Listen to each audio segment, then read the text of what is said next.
Here in New Jersey, we have incredible Greek diners that are famous for having menus that are as thick as telephone books. They have everything you could possibly imagine on them. But one of my favorite things to order at a Greek diner is the classic gyro sandwich. And yes, I know that some people call them euros and some people call them gyros, but I'm gonna call them gyros here on Camp Griddlemore, and we are gonna make our camping version of that Greek classic. So let's get camping and let's get cooking.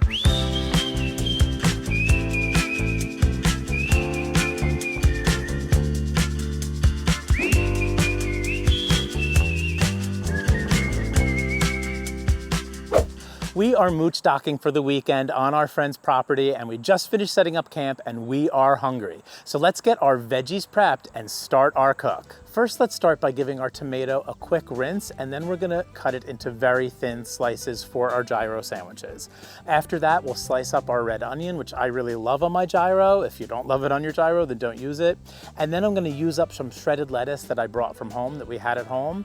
And after that, we're gonna slice up our lemon, and the lemon is the secret weapon here. Squeezing a little fresh lemon onto your gyro as the very last step is gonna really increase the flavor and the brightness and the acidity of your gyro. It's really gonna take it over the top. One of my favorite new accessories are these Blackstone burger baskets with basket liners, and we're gonna use them today to give our gyros a really nice restaurant style presentation, or as Sean would say, they have like a beach shack kind of feel, as if you were eating a meal at the beach. The gyro meat is gonna heat up really, really fast, about 20 seconds per side. So let's get everything as prepped as we possibly can before we put the meat on the griddle. Let's even put our multi-grain pita chips down with a little side of Tzatziki sauce, and that'll help us also weigh down that wax paper on those burger baskets. Let's fire up our griddle to medium heat so that we can put down a little bit of olive oil and warm up our pita bread. You don't need a whole lot of olive oil here. A little will go a long way. We're gonna get the pita bread ready to go, put it into our baskets. Let's get the Tzatziki sauce on the pita bread and get all of our veggies ready to go, so that the last thing we do is to add the gyro meat and put a squeeze of lemon on it, and then it is going to be perfection.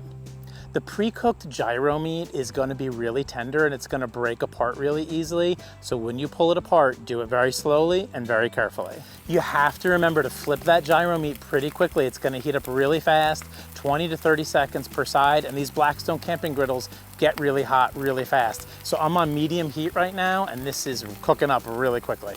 It's been about 30 seconds on each side and the meat is looking good, so let's put it onto the pita bread. We are almost ready to eat. We can't forget the feta. You can't forget the feta. It is not a gyro if you forget the feta. The last time I made these gyros at home, my wife Stephanie asked me to add a squeeze of fresh lemon on them, and it totally elevated my gyro game. Lemon every time for me from now on. Using the tinfoil sheets is not a necessity, but it does make them a little bit easier to eat, especially if you have little kids at the campground with you. All right, we have our gyro completely assembled, so let's take a bite and see how it is. I absolutely love the acidity of the lemon, the saltiness of that feta cheese, and the tenderness of that gyro meat. This came out incredibly well, pretty quick, pretty easy, a great lunch or dinner at the campground. Of course, always want to be careful not to bite into the tin foil, particularly if you are feeding little kids at the campground. Or if you're just really hungry. Or if you're really hungry. It also is really nice to have that ramekin of the Tzatziki sauce on the side for dipping. I put it there for the pita chips, but it also works really well to dip the gyro sandwich into it to get a little bit of extra sauce. Whether you call them gyros or euros or gyros, they are absolutely delicious, and they're a great meal to make at the campground on the Blackstone camping griddles. I think we did justice and we did honor to those classic Greek New Jersey diners. I hope you try this at the campground too next time you go. So let me know in the comments below. Have you ever made gyros before at the campground, or are you excited to try them next time you go? And hopefully we see you there at the campground. Thank you so much for joining us for another episode of Camp Griddlemore.